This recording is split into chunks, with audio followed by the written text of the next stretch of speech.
La réunion trimestrielle sur la fixation des prix des hydrocarbures bruts produits en République du Congo s'est achevée ce vendredi 9 janvier 2026. Après 3 jours de travaux intenses sous la direction du professeur Maker Bati, directeur de cabinet du ministre des Hydrocarbures. Organisée par Eni Congo, cette session avait pour objectif de déterminer les prix fiscaux des hydrocarbures pour le quatrième trimestre 2025. Selon les résultats présentés, la moyenne trimestrielle s'établit à 62,612 dollars de baril. Les travaux relatifs à la valorisation des bruts congolais ont permis de confirmer la nécessité d'une approche à la fois réaliste et prospective, fondée sur une lecture fine des conditions de marché et sur la défense cohérente des intérêts nationaux.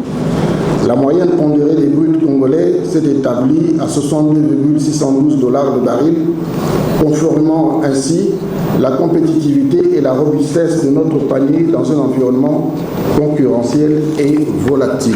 Les échanges que nous avons eus au cours de ces jours de réunion nous invitent à nous projeter avec clarté et responsabilité vers l'année 2026.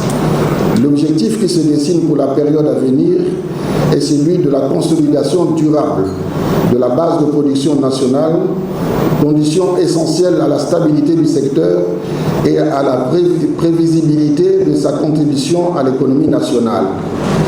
Il s'agira ainsi, dans cette perspective, de poursuivre et de renforcer les efforts engagés sur les actifs de production, d'optimiser les performances des champs matures et de sécuriser la mise en valeur progressive de ressources identifiées. Les échanges se sont déroulés dans un climat de collaboration et de dialogue constructif. Salué par Andrea Barbery, directeur général d'Eni Congo, qui a souligné que le Congo poursuit avec détermination sa transformation énergétique en consolidant ses acquis tout en préparant l'avenir du secteur. Les prix du Brent observés au cours de la période présente présentent une tendance baissière.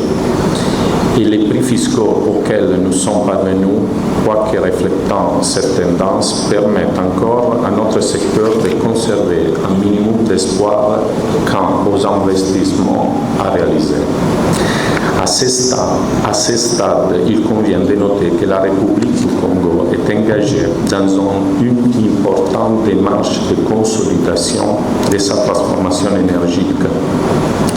Et la société que j'ai l'honneur de représenter, Eni Congo, est plus que fière de collaborer en soutenir la République avec des initiatives à fort impact telles que les projets GNL. Au cœur des discussions figurait l'analyse des tendances du marché pétrolier mondial, l'examen de la cohérence des données de vente déclarées par les sociétés pétrolières, la commercialisation des bruts sur le marché national, ainsi que la présentation du projet de méthodologie pour la fixation des prix fiscaux des hydrocarbures bruts congolais. Profitant de cette occasion, le professeur Maker Bati a annoncé la publication prochaine d'un livret intitulé Développement de la production pétrolière et gazière. Je tiens à rappeler la publication prochaine du livret intitulé Développement de la production pétrolière et gazière, pilier du rebond économique et social. Ce document retrace les principales actions menées au cours des 5 dernières années dans la dynamique de relance du secteur des hydrocarbures. Il se veut le miroir fidèle de votre engagement collectif, vous tous acteurs du secteur, administration, opérateurs, partenaires techniques, financiers et institutionnels. La prochaine réunion sur les prix des hydrocarbures est déjà programmée pour les 8, 9 et 10 avril 2026 avec les sociétés Perenco et Congo Rep désignées comme organisatrices de ce nouveau rendez-vous stratégique.